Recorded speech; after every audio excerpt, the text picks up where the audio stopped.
शेतकरी बांधवांनो नमस्कार. आपण बघा, महाराष्ट्रामध्ये आता खरीप हंगामाच्या कांद्याची काढणी सुरू झाली आहे.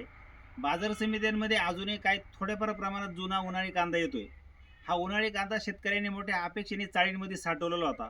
7 ते 8 महिन्यानंतर कांद्याच्या उत्पादक शेतकऱ्यांना पूर्ण हंगाम आपला कमी दरात विकल्या गेल्यामुळे मोठं नुकसान सहन करावं लागलं.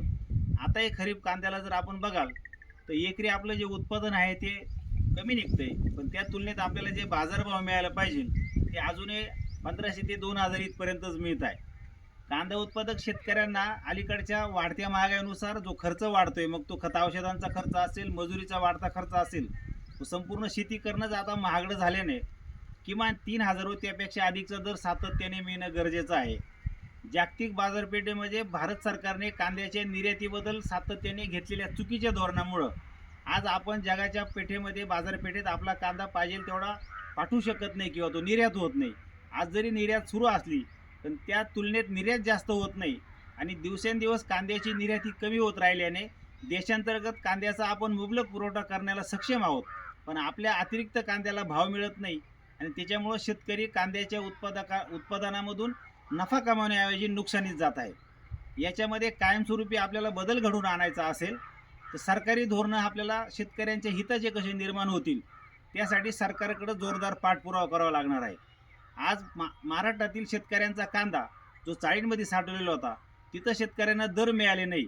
या दर न मिळालेल्या कांदा उत्पादकांसाठी लवकरच आपण केंद्र व राज्य सरकारकडे मिळून एकत्रितरित्या ज्या ज्या शेतकऱ्यांनी कांदा बाजार समित्यांमध्ये महाराष्ट्रात व महाराष्ट्राच्या बाहेर विकलाय त्या सर्व शेतकऱ्यांना किमान 1500 रुपये प्रति क्विंटलचं अनुदान मागण्यासाठी जोरदार पाठपुरावा संघटनेकडून करत आहोत.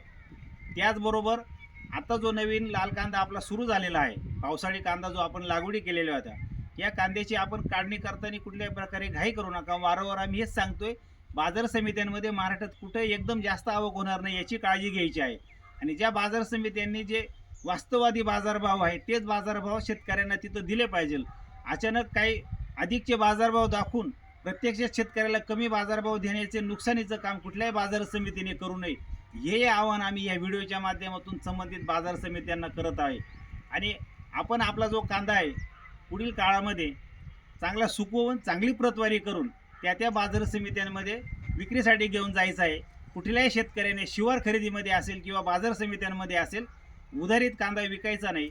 आपल्या कांद्याचं पेमेंट हे तत्काळ कसं मिळेल याच्यासाठी आपण त्या बाजार समितीकडे योग्य तो पाठपुरावा करायचा आहे. संघटितपणाने आपण ही कांद्याची विक्री करायची आहे आणि कुठलीही अडचण आली तर कांदा संघटनेकडे आपण आपला जो प्रश्न आहे ती बाजारभावाची